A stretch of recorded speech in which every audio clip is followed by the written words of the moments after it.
Hi guys, welcome to EMEI English Academy. Alright. So අද දවසේදී අපි ඔයගොල්ලන්ට who කියන වචනය භාවිතා කරන්නේ කොහොමද මොනාටද භාවිතා කරන්නේ කියලා මේ වීඩියෝ එකෙන් කියලා දෙනවා. Right. ඉතින් අපි යමු පළවෙනි වාක්‍යයට. Right. He is the person who helped me when I was in need. මෙතනදී who කියන වචනය භාවිතා වෙන්නේ he කියන පුද්ගලයාට. He is the person. Who තමයි පුද්ගලයා මට උදව් කරපු. He is the person who helped me when I was in need. අපි යමු දෙවනි වාක්‍යයට. Do you know the girl who won the science competition? මෙතනදී who කියන වචනේ භාවිතා වෙන්නේ do you know the girl? The girl මෙන්න මේ girl ට තමයි who කියන වචනේ මෙතනදී භාවිතා වෙන්නේ. Do you know the girl who won the science competition? Right? මෙන්න මේ විදිහට මෙතනදී මේ who කියන වචනය හැම වෙලේම භාවිතා වෙන්නේ යම් කිසි පුද්ගලයෙකුට. Right? එතකොට මේක හැම වෙලේම who කියන වචනය තිබ්බොත් අනිවාර්යයෙන්ම මෙතන පුද්ගලයෙක්ව සඳහන් කරනවාමයි. Right? ඉතින් අපි යමු තුන්වෙනි වාක්‍යයට. The doctor who treated my grandmother was very compassionate. Okay? So මෙතන who කියන වචනේ භාවිතා වෙන්නේ the doctor. doctor තමයි who කියන වචනේ භාවිතා වෙන්නේ. The doctor who treated my grandmother. Right? who කියන වචනේ භාවිතා වෙන්නේ doctor ට. Right?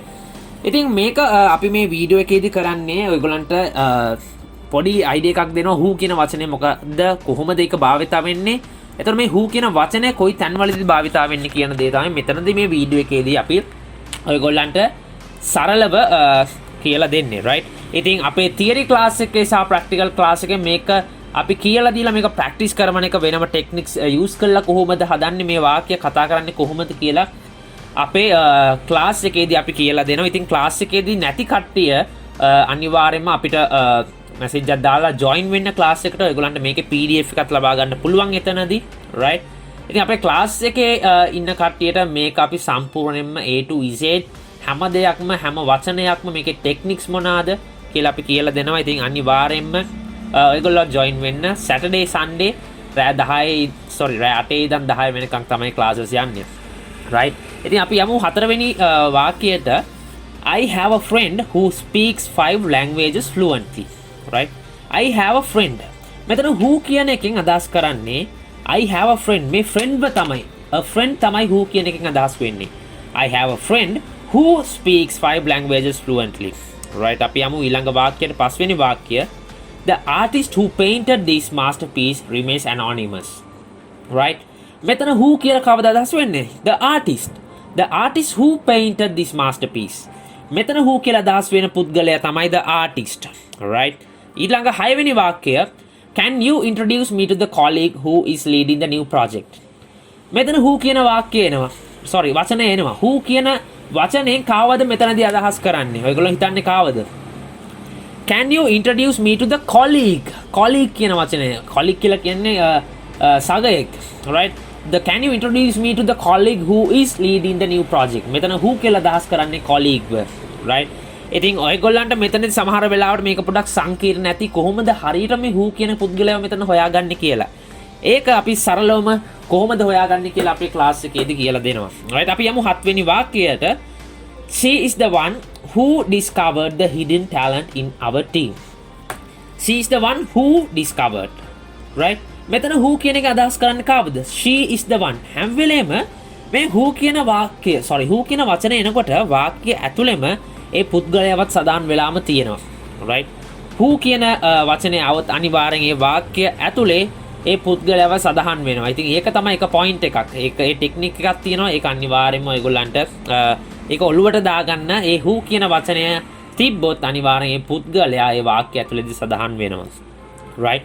අපි යමු 8 වෙනි වාක්‍යයට. The woman who lives next door is a talented musician. right? who කියන වචනේ මෙතන එනවා.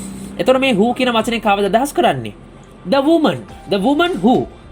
right? ඉතින් අන්න ඒ විදිහට ඔයගොල්ලන්ට හරියම ලේසියෙන් සරලව මේ who කියන වචනය ඔයගොල්ලෝ කතා කරද්දිත් ඒක යොදා ගන්න පුළුවන්. නැත්නම් පත්තරයක් පොතක් කියවද්දිත් මේ who කියන වචනේ හරියටම ඔයගොල්ලන්ට සඳහන් වෙන පුද්ගලයා ගැන හොයාගන්න පුළුවන්කම තියෙනවා මේ ටෙක්නික්ස් ටික හරියට භාවිතා කරොත්, මේ ටෙක්නික්ස් ටික හරියට ඉගෙන ගත්තොත්. right?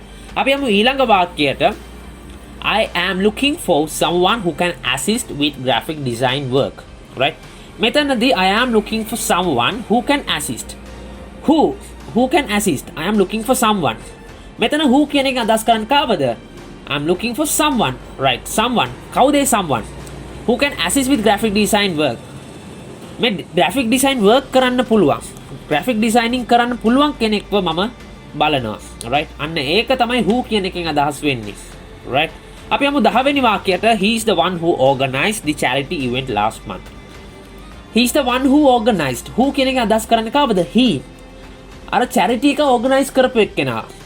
right, ඉතින් අන්තිම වාක්‍ය දෙකට අපි ආවොත් අන්තිම වාක්‍ය දෙක පොඩ්ඩක් සංකීර්ණයි. එතනදී මේ who කියන පුද්ගලයා අපිට හොයාගන්න වෙන්නේ එයාගේ task එක මොකද්ද කියන එකත් එක්ක.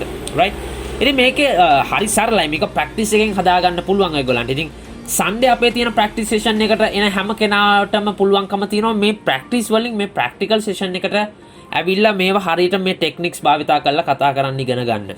right, ඉතින් අපේ class එකට තාම join වෙලා නැති කවුරු හරි ඉන්නවා නම් අනිවාර්යයෙන්ම join වෙන්න. Saturday Sunday රෑ 8 ඉඳන් 10 වෙනකන් Zoom හරහා online පැවැත්වෙන්නේ. ඉතින් අනිවාර්යයෙන්ම join වෙන්න.